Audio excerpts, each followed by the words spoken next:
Si la iglesia pasa la gran tribulación, entonces ¿para qué el arrebatamiento? Amigos, ¿cómo están? Dios les bendiga. Estamos en estos estudios bíblicos que les habíamos prometido. Este es nuestro segundo video y vamos a estudiar el día de hoy porque mucha gente cree que Dios ha prometido que la iglesia no va a pasar la gran tribulación y dicen, bueno, si vamos a pasar la gran tribulación, entonces ¿para qué el arrebatamiento? Que es la pregunta que vamos a estudiarla en su segunda parte. Y hablábamos acerca de la ira de Dios en el video anterior. Y hay otro pasaje también muy interesante que nos habla acerca de lo mismo, que mucha gente lo utiliza o lo argumenta para decir que la iglesia no pasará la gran tribulación, y es 1 Tesalonicenses 5:9, dice, porque no nos ha puesto Dios para ira, sino para alcanzar salvación por medio de nuestro Señor Jesucristo. Pero como lo mencionábamos anteriormente, este versículo, este pasaje también está escrito en el contexto de la ira de Dios. ¿Y por qué? Porque de la ira de Dios, de la ira eterna de Dios está escrito este pasaje, este contexto. Entonces, ¿por qué la gente cree que la iglesia va a ser salvada de la ira de Dios? Porque cree que la tribulación es la ira de Dios. Por lo tanto, dice, la iglesia es salvada de la ira de Dios, porque la tribulación es la ira de Dios. Pero los pasajes que se usan de que la iglesia es salvada de la ira de Dios no tienen nada que ver con esta tribulación que ellos están esperando. 1 Tesalonicenses 5:9, que lo tengo aquí, te comento que es escrito en el contexto de la ira de Dios. Eterna, perdón, de la ira, es escrito en el contexto de la ira eterna de Dios. Entonces podemos darnos cuenta en el contraste, leyendo simplemente el mismo pasaje. Dice, porque no hemos sido puestos para ira, sino para alcanzar salvación. ¿Qué es salvación? Está hablando de salvación eterna. Y el contraste a eso, ¿qué sería? La destrucción eterna. Entonces el mismo pasaje ya nos está explicando. Y hay una regla de hermenéutica que dice, mi hermano, que todo texto es interpretado por su contexto. ¿Qué nos dice entonces el versículo 10? Quien murió por nosotros, para que ya sea que velemos o que durmamos, vivamos juntamente con él. Ya. ¿Qué dice? Que vamos a hacer el pasaje. Este pasaje literalmente nos está diciendo que nosotros seremos salvos de la ira eterna de Dios, no de la gran tribulación ni ese tiempo de ira, sino de la ira eterna de Dios, porque Cristo murió por nosotros. Eso es lo que está diciendo el pasaje realmente. Pero supongamos que este texto, supongamos, entre comillas, como dicen los pretribulacionistas, que este pasaje se refiere a la gran tribulación. El 10 dice que entonces seremos libres de la gran tribulación, supuestamente porque Cristo murió por nosotros. Pero eso realmente se contradice, hermano. ¿Por qué? Porque casi todas las posiciones pretribulacionistas, posttribulacionistas, mitribulacionistas, reconocen, hermano, que va a haber salvos en la gran tribulación.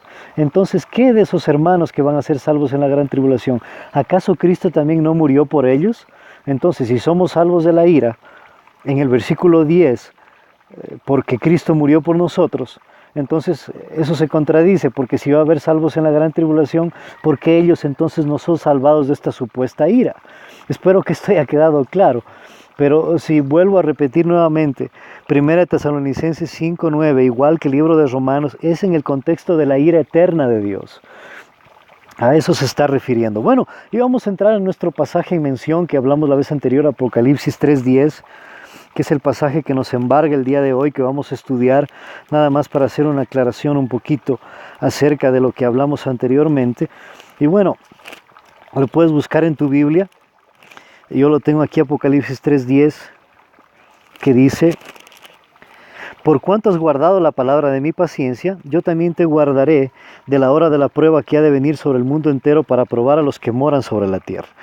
Aquí la palabra yo te guardaré, mi hermano, es la palabra tereso ek en el griego. Yo te guardaré de. Y en el griego, este es un término, es una conjugación de guardar ek. ¿Qué significa fuera de? Mira, hasta allí yo he escuchado a muchos interpretar y decirlo así claramente, pero yo no sé si lo hacen por falta de conocimiento o astucia, que no explican literalmente lo que significa esto. Significa literalmente esto, ¿sabes qué? Emerger de dentro. Y eso no es lo que explican. Yo he escuchado hasta allí, pero no te dan el significado literal, que significa emerger de dentro. Repito, ¿qué significa esta palabra griega? Yo te guardaré, perdón, significa emerger de dentro de algo. ¿No es cierto? En este caso, ¿emerger de qué? Emerger de dentro de la gran tribulación, de dentro de esa hora de la prueba. Por ejemplo, vamos a Apocalipsis 7, si tú tienes tu Biblia, Apocalipsis 7, del 13 al 14, nos dice: entonces uno de los ancianos habló diciéndome, estos que están vestidos de ropas blancas, ¿quiénes son y de dónde han salido? Yo le dije, Señor, tú lo sabes. Y él me dijo, estos son los que han salido de la gran tribulación y han lavado sus ropas y las han emblanquecido en la sangre del Cordero. Entonces, ¿qué nos está diciendo aquí? Nos está diciendo que vamos a emerger de dentro, que vamos a emerger de la gran tribulación, vamos a ser guardados dentro de esa hora de la prueba, pero no habla de ser previamente removido. Por eso te contaba que yo escuché a un predicador, falso predicador, que reconocía esto. Sí, dice, eso significa emerger de dentro, por eso vamos a pasar unas horitas, unos días, la gran tribulación, y luego la iglesia será removida. Entonces, mira, ahí hay una contradicción, porque muchos dicen que será previamente removida la iglesia. Otros dicen, sí, esta palabra significa eso, pero vamos a emerger desde adentro. Vamos a pasar un poquito la gran tribulación y luego seremos removidos. Pero qué interesante, te contaba, que esta palabra, teresoe, que esta palabra griega, solo se utiliza 2 veces en la Biblia. ¿Cuándo? Aquí en Apocalipsis 3:10 y en Juan 17:15.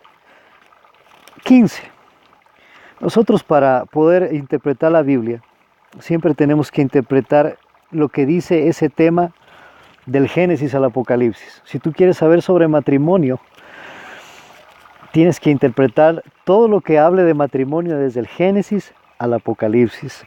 Y ahí vamos a encontrar la Biblia de Dios claramente, porque muchos con astucia solamente estudian lo que les conviene. Como recién estaba hablando con alguien, y a veces nos gusta solamente estudiar lo que nos conviene. Juan 17:15. Qué interesante que aquí está hablando el Señor mismo. Algo muy importante, en los 2 versículos, Apocalipsis 3:10 y en Juan 17:15, está hablando el Señor Jesús mismo. Otra cosa interesante que solo se repite 2 veces, esta palabra griega, y otra cosa interesante que se implica la misma terminología, casi se usan los mismos términos en los 2 pasajes. ¿Qué dice Juan 17:15? No ruego que los quites del mundo, sino que los guardes del mal. Ahí está teresoek. Imagínate, el Señor está diciendo claramente, no los quites. Entonces, no es que vamos a ser previamente removidos, ni que vamos a ser removidos ya de dentro de la tribulación. No, sino que Dios nos va a guardar en esa hora de la prueba. Nos va a guardar de dentro, vamos a emerger de dentro, vamos a salir triunfadores de dentro. Es por eso que dice, no los quites el Señor, claramente. Mira cómo esto no nos enseñan, a veces se omite, como te decía en el versículo anterior, en el video anterior, perdón, estas cosas se omiten. Entonces espero que quede claro en este segundo video. Vamos a hacer muchos más videos. Y mira cómo la palabra de Dios, para ya darte una palabra de esperanza al final, cómo la palabra de Dios se complementa. En el libro de Lucas dice claramente, cuando venga el Hijo del Hombre, hallará fe sobre la tierra.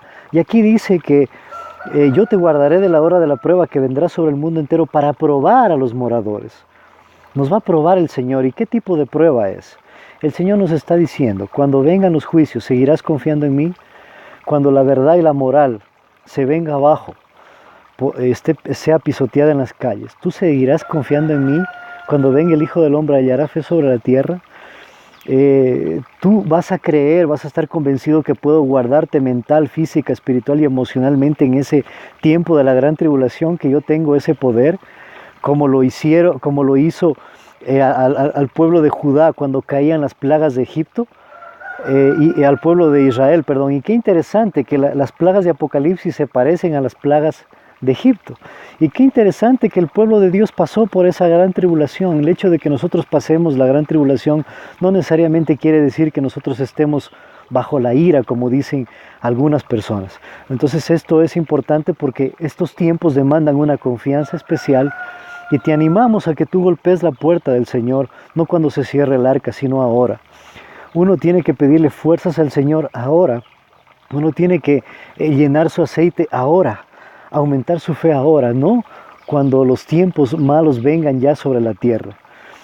Ahí tal vez nos falte la fuerza. Es por eso que estamos orando para que mucha gente vea estos videos, para que mucha gente se prepare, aumente su fe, esté preparada, le sea fiel al Señor ahora, como lo fueron muchos profetas como Jeremías, en los tiempos difíciles, cuando nadie quería confiar, cuando nadie quería ser fiel, cuando nadie quería creer en la palabra. Él y Baruch y muchos poquitos remanentes eran fieles al Señor y fueron guardados en los momentos difíciles. Entonces, que esta palabra te sirva de aliento, que Dios te bendiga. Y seguiremos contestando más preguntas y seguiremos hablando de más temas, rebatiendo algunos argumentos. Si quieres suscribirte, si quieres enviarnos preguntas, pues estamos dispuestos para seguir hablando de este tema muy interesante. Que Dios te bendiga y nos vemos en nuestro próximo video. Chao.